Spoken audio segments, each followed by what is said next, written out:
ህይወታችን ውስጥ መድረስ የምንፈልገው ወይም የሆነ ቦታ አለ ውስጣችን የሚነግረን አድርግ የሚለን ነገር ግን ያንን ነገር ለማድረግ ብዙ ጊዜ ስንፍና ይዘናል፣ ተስፋ መቁረጥ ውስጥም እንገባለን። ግን ያ ውስጣችን ያለው የምንፈልገው ነገር ባለቤት የምንሆንበት ሶስት ነገሮችን ብናደርግ በቀላሉ እዛ ቦታ ላይ እንደርሳለን። የመጀመሪያው ለዛ ለምንወደው ውስጣችን ላለው ነገር ዲሲፕሊን ሊኖረን ይገባል። ዲሲፕሊን ማለት ጠዋት ከእንቅልፋችን መነሳት ካለብን ለዛ ነገር ብለን ግዴታ መነሳት ማለት ነው። ማታ ከስራ ገብተን ማምሸት ካለብን ለዛ ነገር 1 ሰዓትም 30 ደቂቃ መስጠት ነው። ስለዚህ ዲሲፕሊን ህይወታችን ውስጥ በጣም ቫልዩ አለው ማለት ነው። ሁለተኛው ደግሞ ምንድነው ያን ነገር ለስንት ጊዜ ደጋግመዋል የሚለው ነገር። አንድ ነገርን በጣም የምንወደው ወይም ፕሮፌሽናል የምንሆንበት ነገር አለ።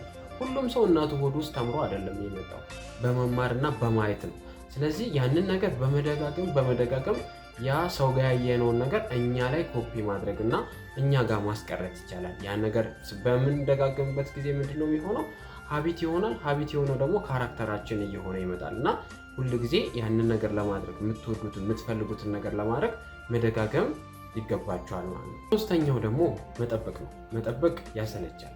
መጠበቅ ተስፋ ያስቆርጣል። መጠበቅ ያደክማል።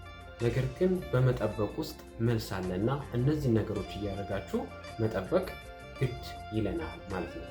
አራተኛውን ደግሞ እናንተ ኮሜንት ላይ ጻፉልኝ። እወዳችኋለሁ።